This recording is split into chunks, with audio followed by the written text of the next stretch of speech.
Creative hub. पिछले lecture में हम जनरल इंट्रोडक्शन माइक्रोबायोलॉजी का पढ़ चुके हैं। अब हम पढ़ेंगे हिस्ट्री ऑफ माइक्रोबायोलॉजी। देखिए, जो माइक्रोबायोलॉजी सीरीज़ हमने चालू करी है वो काफ़ी डिटेल में हमारी जाएगी, ठीक है। तो आप पेशेंस रखिएगा, काफ़ी वीडियो जाएंगे माइक्रोबायोलॉजी के। बट एक चीज़ कंफर्म है कि जब हम माइक्रोबायोलॉजी का पूरा पढ़ के जब ख़त्म कर देंगे तो आप ऑलमोस्ट पूरा का पूरा माइक्रोबायोलॉजी के हर एक क्वेश्चन करके आ सकेंगे, ठीक है।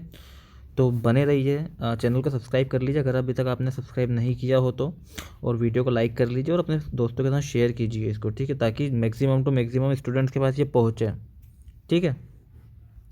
चलिए स्टार्ट करते हैं हमारा आज का दूसरा लेक्चर। देखिए, जब तक हमारे पास माइक्रोस्कोप नहीं था, क्या नहीं था, माइक्रोस्कोप, तब तक हमारे लिए जो माइक्रोबियल वर्ल्ड थी वो अननोन थी, okay. until the invention of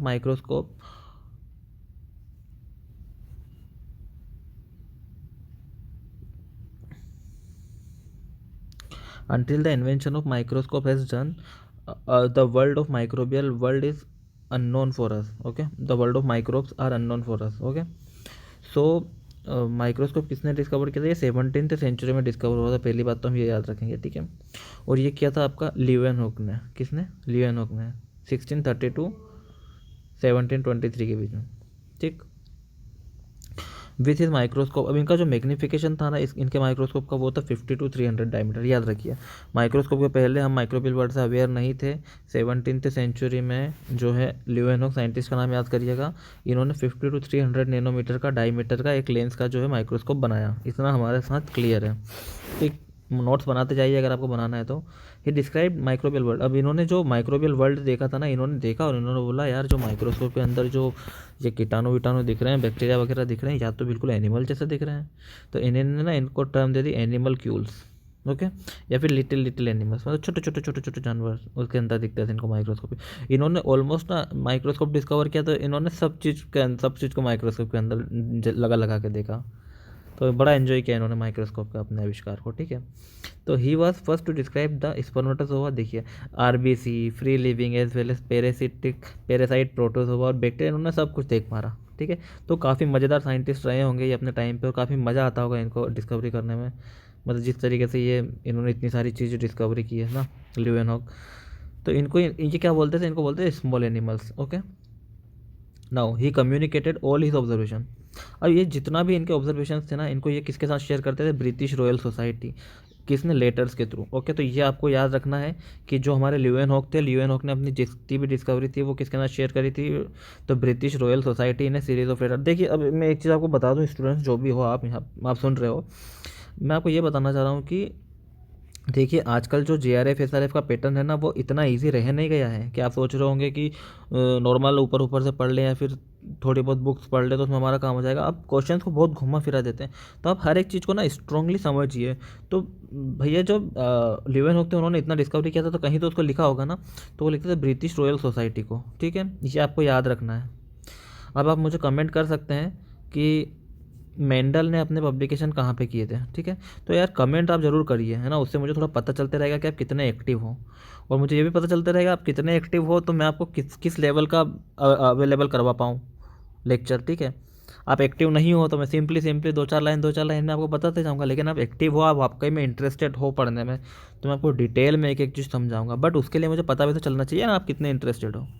इसलिए जब जो भी आपको लगता है आप कमेंट कर दीजिएगा, उसी से तो मुझे पता चलेगा, ठीक है। आपके लाइक से और कमेंट से ही पता चलता है कि आपका रिस्पॉन्स क्या है। तो देखो, ल्यूवेनहॉक की बात हो गई हमारी पे, तो Leeuwenhoek discover micro organisms, the origin of microbes. देखो, जब से इन्होंने माइक्रो ऑर्गेनिजम्स की डिस्कवरी की, तब से जो माइक्रोब हमारा जो है सब्जेक्ट डिस्कशन का एक सब्जेक्ट बन गया, ठीक है। अब कुछ साइंटिस्ट ऐसा मानते थे कि जो एनिमल्स हैं, animals were spontaneously from non living materials, मतलब इन्होंने बोला कि भैया जो ये छोटे छोटे जानवर है ना, ये नॉन लिविंग थिंग्स से आए हैं, ठीक है, नॉन लिविंग मटेरियल से हैं। तो इन्होंने क्या बोला इसको, स्पॉन्टेनियस जनरेशन, स्पॉन्टेनियसली बनी है। तो ये एक बड़ी थियरी, बहुत कंट्रोवर्सी में बहुत लंबे टाइम तक चली थी। तो बहुत सारे क्वेश्चन आते हैं, देखिए स्पॉन्टेनियस जनरेशन से कौन से साइंटिस्ट क्या क्या इसमें इन्वॉल्व थे, पढ़ेंगे हम डिटेल में, ठीक है। नोट्स बनाते जाइए या फिर स्क्रीनशॉट्स लेते जाइए, और सब्सक्राइब कर लीजिए चैनल को। अब देखिए, हम बात करेंगे स्पॉन्टेनियस जनरेशन की, बहुत ही इंपॉर्टेंट, आपके लिए बहुत ही इंपॉर्टेंट कंसेप्ट है। The belief in the spontaneous formation of living being from non living matter, मतलब नॉन लिविंग थिंग से लिविंग थिंग का ये जो हुआ है, लिविंग बींग फॉर्म हुए हैं, यही था हमारा doctrine of spontaneous generation. S G से अपन अब डिनोट करेंगे आगे, तो ध्यान रखना एस जी जहाँ जहाँ जाएगा स्पॉन्टेनियस जनरेशन हो जाएगा। तो इसको क्या है, डॉक्ट्रिन ऑफ स्पॉन्टेनियस जनरेशन, ये हमको याद रखना है, from non living to living thing. देखो ये पॉइंट्स है ना, जहाँ मैं स्टार लगाते जा रहा हूँ, ये आपके एग्जाम पॉइंट ऑफ व्यू से इंपॉर्टेंट है, इसलिए इन पर ज़्यादा फोकस करिए आप। तो इस पर काफ़ी कंट्रोवर्सी चली। देखो मैंने जैसा आपको बताया था स्पॉन्टेनियस, मतलब कुछ साइंटिस्ट, देखो साइंटिस्ट लोगों का काम ये रहता था, मैं यहाँ पे एक चीज़ आपको क्लियर कर दूँ कि किसी भी चीज़ की डिस्कवरी करना साइंटिफिक कहलाता है, और उस डिस्कवरी को डिस्कार्ड करना भी साइंटिफिक कहलाता है, मतलब साइंटिस्ट हो। और एक इन्वेंशन आपका तब भी कहलाता है जब आप किसी डिस्कवरी की कॉस्ट कम कर दो, ठीक है। तो ये कुछ पॉइंट्स है जो आपको याद रखना चाहिए मेरे ख्याल से, कि जिस चीज़ को डिस्कवरी हम बोलते हैं ना, तो साइंटिस्ट लोगों को क्या था, ये तो हाइपोथेसिस देते थे, ठीक है। इनको तो जो मन में आया इन्होंने बोल दिया, कुछ लोग बोल देते थे, कुछ लोग उसको प्रूफ करने में लग जाते थे, ठीक है, और कुछ लोग उसको डिस्कार्ड करने में लग जाते थे। वहाँ पे भी टांग खींचते थे एक दूसरे के सब, कि भैया यार इसने ऐसे कैसे बोल दिया, चलो इसमें कमियाँ निकालते हैं ना। तो पुराने ज़माने में क्या काम नहीं था, तो यही सब काम था वो, जो कि बहुत अच्छा था हमारे लिए, ठीक है। तो इनकी कंट्रोवर्सी चलती रहती थी।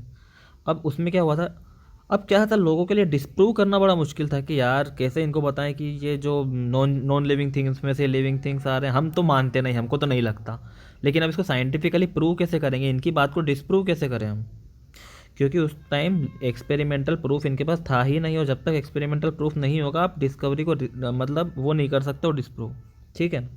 अब देखिए, जो इन्होंने बोला, जो फ्रांसिस्को रेडी थे ना 1665 में, इन्होंने एक एक्सपेरिमेंट किया मेगट्स के ऊपर, ठीक है। और इन्होंने बोला कि भैया जो मेगट्स है, मेगट्स क्या है, ये लार्वा है, किसके लार्वा है, फ्लाइज के लार्वा है, ठीक है, फ्लाइज के लार्वा है। तो इन्होंने बोला कि मेगट जो है वो मीट के ऊपर डेवलप नहीं हो रहा है, अगर आप जो मीट को है कवर करके रख दोगे, प्रोटेक्ट कर दोगे, है ना, इन फ्लाइज से, तो वो उस पर ग्रो नहीं करेगी। तो ये पहले इंसान बने जिन्होंने ये डिस्प्रूव किया आपका स्पॉन्टेनियस जनरेशन, ठीक है। तो ध्यान रखिए, पहला इंसान कौन था, फ्रांसिस्को रेडी थे इन 1665। इन्होंने एक्सपेरिमेंट किया था, इन्होंने मेगट्स को बोला था कि भैया देखो ये जो मीट के ऊपर डेवलप हो रहे हैं, ये लार्वल स्टेज है फ्लाइज की, अगर आप मीट को कवर कर दोगे तो ये नहीं होंगे, ठीक है। तो इन्होंने फर्स्ट टाइम इसको वो क्या डिस्प्रूव किया, ठीक है। अब देखिए अगले जो साइंटिस्ट है, स्पेलेंजेनी, ठीक है, लजारो स्पेलेंजेनी, 1729 से 1919 तक इन्होंने देखो कुछ वर्क किया, इन्होंने एविडेंस दिए। देखो पहली चीज़, इन्होंने तो बता दिया था इस तरीके से, बट इन्होंने एविडेंस दिए कि जो माइक्रो ऑर्गेनिजम्स है ना, वो स्पॉन्टेनियसली डेवलप नहीं होते हैं, ठीक है।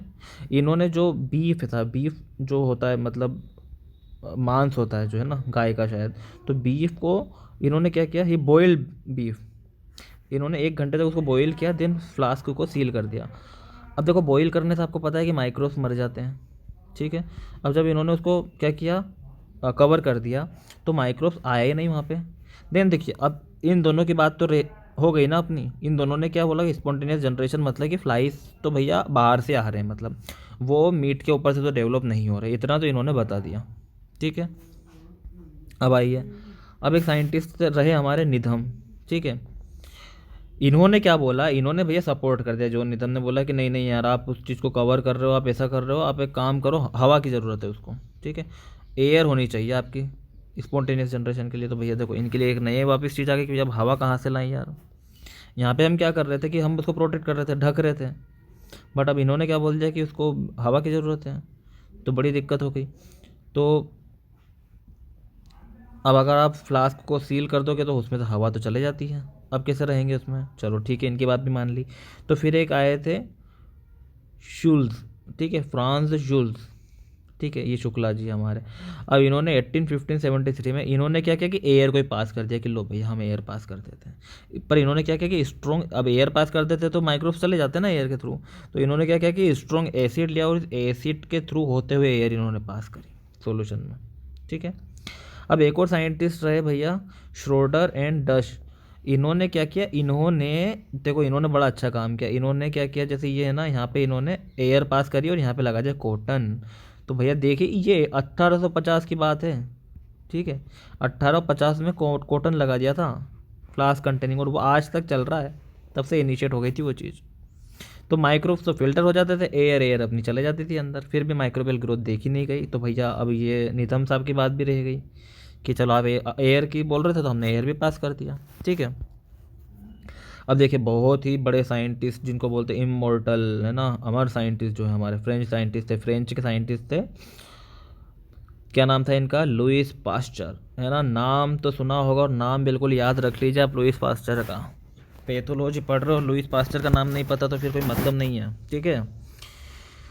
तो माइक्रोबायोलॉजी है ना, तो लुइस पास्चर काफ़ी बड़े साइंटिस्ट हैं जिन्होंने बहुत सारे डिस्कवरी की है। तो चलो इन्होंने क्या किया, इन्होंने देखो इन्होंने क्या किया, इन्होंने भी बहुत सारी तरीके बताए कि चलो स्पॉन्टेनियस जनरेशन को डिस्प्रूव कर दिया जाए। तो इन्होंने एक फ्लास्क बनाया, देखो कितना दिमाग लगाया होगा उस टाइम में। इन्होंने ना इस टाइप का एक फ्लास्क बनाया, ये ऐसा स्वान नेक टाइप का, है ना। ये देखो goose neck which open through untreated and unfiltered air. अब इसमें से क्या है, अब ये जो एयर तो इसमें से आ जाएगी, लेकिन अगर जर्म्स है ना तो जर्म्स सेटल हो जाएंगे यहाँ पे, वो नहीं चढ़ पाएंगे ऊपर, एयर चले जाएगी, डर्ट तो इधर ही रह जाएगी। बड़ा दिमाग लगाया था कि भैया यहाँ से देखो माइक्रोस तो जा नहीं पाएंगे, तो चलो तो इन्होंने इधर से क्या क्या हीट भी अप्लाई करते गए ताकि अंदर के मर जाए, और बाहर से इन्होंने एयर आने नहीं दी, तो बैक्टीरिया इसमें प्रेजेंट हुए नहीं। देखो कितना ज़बरदस्त उस टाइम दिमाग लगाया था, है ना। हम अभी भी ना लगा पाए इतना। अब जो इन्होंने हीट अप्लाइड की थी, और देखो अगर इसको निकाल देते हैं तो बैक्टीरिया प्रेजेंट हो जाता है। हीट अप्लाई करो, इसको अगर अपन ऐसा टेढ़ा मेढ़ा कर देते हैं ना, ऐसा आड़ा रख देते हैं एक ज़मीन पे, उसका जो नोब है उसको ज़मीन की तरफ रख दिया, तो भी उसमें बैक्टीरिया आ जाएंगे, ठीक है। तो भैया इन्होंने इस टाइप से कुछ बताया था। अब देखिए इनका एक और एक्सपेरिमेंट यही है, इसको सिंपल तरीके से देखो, यहाँ ये आपके बैक्टीरिया यहाँ पे जमा हो जाते हैं, लेकिन अगर हम उसको आड़ा करेंगे तो ये बैक्टीरिया इधर से घुस जाएंगे, और फिर वो ये देखो कलर ही चेंज हो गया, मतलब इसमें micro organism multiplied in the infusion. बहुत अच्छे से आपको समझ में आ गई होगी चीज़, अच्छे से आई हो समझ में तो लाइक कर दीजिए वीडियो को, ठीक है। चलिए आते हैं अगले साइंटिस्ट पे। देखो एक बहुत ही बेहतरीन साइंटिस्ट आए थे एक और, जॉन टिंडल, है ना। इन्होंने भी एक बहुत ही गजब की साइंटिफिक डिस्कवरी की थी, वो भी पढ़ते हैं हम 1820 में, 1923 में। इन्होंने क्या किया था, इन्होंने बोला था कि डस्ट लेके आते हैं भैया जर्म्स को, ठीक है। ये देखिए रट लीजिए, किसने बोला था जर्म्स लेके आते हैं, तो टिंडल ने बोला था, ठीक है। और उन्होंने टिंडलाइजेशन भी दिया था, मैं बताऊंगा आगे क्या होता है। He showed that sterile infusion place, अगर आप एक स्टेराइल जो है, स्टेराइल मतलब आपने स्टेराइल कर दिया, उसको स्टेलाइजेशन कर दिया, उसको अगर आप डस्ट फ्री चैम्बर में रखोगे ना तो वो स्टेराइल ही रहेगा हमेशा, ठीक है। अब देखिए एक और चीज़, अब इन्होंने एक्सपेरिमेंट किया और इन्होंने बोला कि भैया बैक्टीरिया में ना दो तरीके के बैक्टीरिया होते हैं। एक होता है थर्मोलायबल, मतलब इनको अगर 5 मिनट तक हम बॉईल करेंगे ना तो ये निपट जाएंगे। बट इनके जो स्पोर्स होते हैं इनको बोलते हैं थर्मो रेजिस्टेंट, वो स्पोर्स होते हैं, उनको आप 5 घंटे तक भी लगाओगे ना, 5.5 घंटे तक, तो भी वो नहीं डिस्ट्रॉय हो रहे हैं। बड़े अच्छी बात है ना, 5 मिनट में बैक्टीरिया मर जाएंगे लेकिन 5.5 घंटे में उनके स्पोर्स नहीं मरेंगे। इसलिए एंटीबायोटिक का आप डोज लेते हो पूरा का पूरा 3-4 दिन का, क्योंकि हमको सिर्फ बैक्टीरिया तो उसी टाइम मर जाता है लेकिन उसके स्पोर्स नहीं मरते हैं भैया। और 3-4 दिन बाद क्या होता है, वो फिर जर्मिनेट होते हैं 20-25 मिनट में, 10 मिनट में। फिर एंटीबायोटिक लो आप 8 8 घंटे के बाद, तो फिर ये भी निपट जाएंगे। ऐसे होता है काम, ऐसे करता है ना, तो समझिए स्पोर्स को मारना इतना आसान नहीं है, बैक्टीरिया को मारना आसान है। मैं आपको बताऊंगा जब बैक्टीरिया स्पोर्स कैसे बना था, वो भी मैं पूरा आपको डिटेल में बताऊंगा। अब देखिए इन्होंने क्या किया, इन्होंने स्टरलाइजेशन की एक टेक्निक निकाली, ठीक है। तो ये देखिए साइंटिस्ट थे और इन्होंने क्या स्टरलाइजेशन की टेक्निक निकाली। इन्होंने क्या करा, डिसकंटिन्यूस हीटिंग, और इनको इसको बोला गया टिंडलाइजेशन इफेक्ट को बोल दिया गया, ठीक है। मतलब ये बैक्टीरिया को मारने के लिए क्या करते थे, देखो बड़ा अच्छा काम करते थे ये, कुछ टाइम तक उसमें हीट अप्लाई करते थे ताकि उससे वो बैक्टीरिया मर जाते थे, लेकिन उसके बाद ना हीट अप्लाई नहीं करते थे। तो ये क्या करते थे, उससे स्पोर्स का जर्मिनेशन हो जाता था। अब वो स्पोर्स जब बनते थे और जैसे उनकी हीट रेजिस्टेंस कम हो जाता था तो वो फिर से उसको बॉईल कर देते थे, तो फिर बैक्टीरिया निपट जाते थे आपके, है ना। तो allowed the infusion to stand for certain period before applying heat to permit the germination of spores with the consequent loss of their heat resistance, then boil to kill bacteria. अब देखिए he found that, इन्होंने क्या देखा कि 1 minute कि अगर 5 बार आप उसको बॉईल करोगे, 1 मिनट कर दिया फिर थोड़ी देर रुक गए, फिर 1 मिनट कर दिया फिर थोड़ी देर रुक गए, फिर 1 मिनट थोड़ी देर, ऐसे ऐसे करके अगर 1 1 मिनट में आपने उसको वो किया तो ये आपके लिए ज़्यादा अच्छा है ना। इससे आप ज़्यादा बैक्टीरिया को मार पाओगे। अगर आप कंटिन्यू 1 घंटे बॉईल करोगे तो भी सारे बैक्टीरिया नहीं मरेंगे। देखिए कितनी अच्छी बात बताई इन्होंने ना, बड़ी समझने की चीज़ है, बड़ा अच्छा कंसेप्चुअल क्वेश्चन इससे बन सकता है ना। देखो कंसेप्चुअल क्वेश्चन यहाँ से बन सकता है, स्टूडेंट ध्यान रखना इस चीज़ का, ठीक है।